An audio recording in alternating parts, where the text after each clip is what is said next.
Hi, here's an introduction to the binyan Hif'il in Biblical Hebrew. We're going to start out with a quick review of the kal paradigm for the verb root malach. Let me read it for us. Malachti, malachta, malacht, malach, malacha, malachnu, malachtem, malachten, malchu, malachu. Now I've set up my paradigm with the singular forms on the right side and the plural forms on the left side, and then going top to bottom we have first, second, and third person shaded a little differently. You'll see why in just a minute. But I wanted to take a look at the kal just so that we could highlight these signal letter endings. They're in orange here. Because when we do jump to the Hif'il, you'll notice that all of those signal letters remain exactly the same in the Hif'il. What's different is that we have a new signal letter, a hey with a hirik, in the leading spot for every form. And then down in the third person forms, he, she, and they, there's a hirik yod between the second and third root consonant. So I'll read the Hif'il paradigm. Himlachti, himlachta, himlacht, himlich, himlicha. Himlachnu, himlachtem, himlachten, himlichu, himlichu. Let's take a look at a couple examples. Here's Hishmiya. Now you'll see right away that it has a hey with a hirik and a hirik yod between the second and third root consonants. So Hishmiya is related to the kal verb shema, which means to hear, and in the Hif'il has a causal meaning, cause to hear. So Hishmiya means he caused to hear, or we might say he announced. Here's another example. Hilbashtem. Hilbashtem is related to the root in the kal, lavash, meaning wear, and in the Hif'il means to cause to wear or to dress.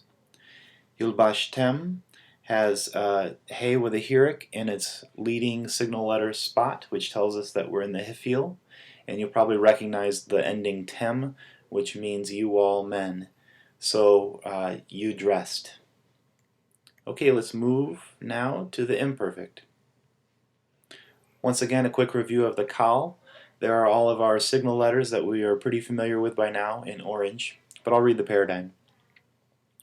Emloch, timloch, timlochi, yimloch, timloch, nimloch, timlechu, timlochna, yimlechu, timlochna.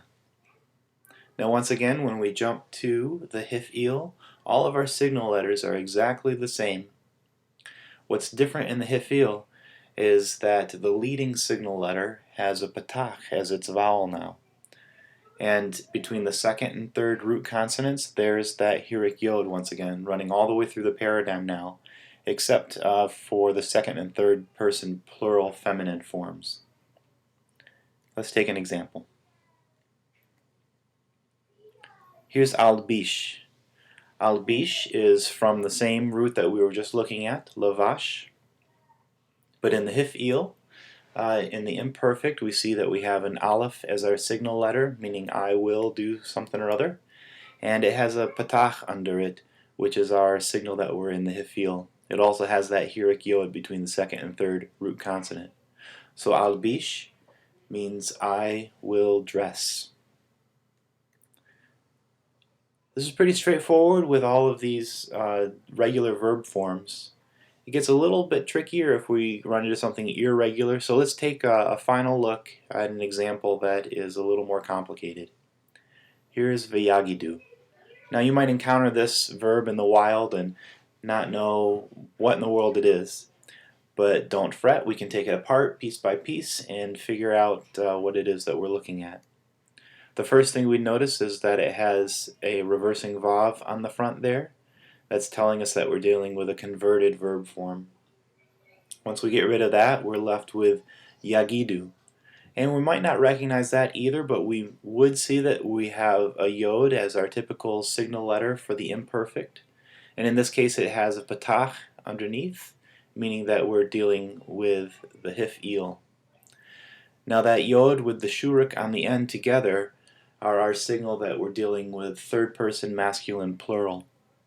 And now all we have left to do is to figure out what root we're dealing with. The tricky thing here is that we're missing a root letter. This is where a root consonant would be in our typical third-person masculine plural verb form. And once we get rid of our signal letters here, we're left with only two root letters, Gimel and Dalet.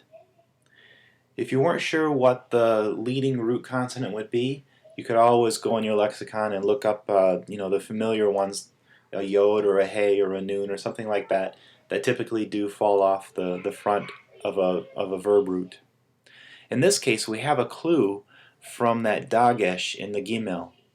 When there's a dagesh there, that's a good sign that we have a nun that is dropped off or assimilated, meaning that our root that we're dealing with here is nun gimel dalet.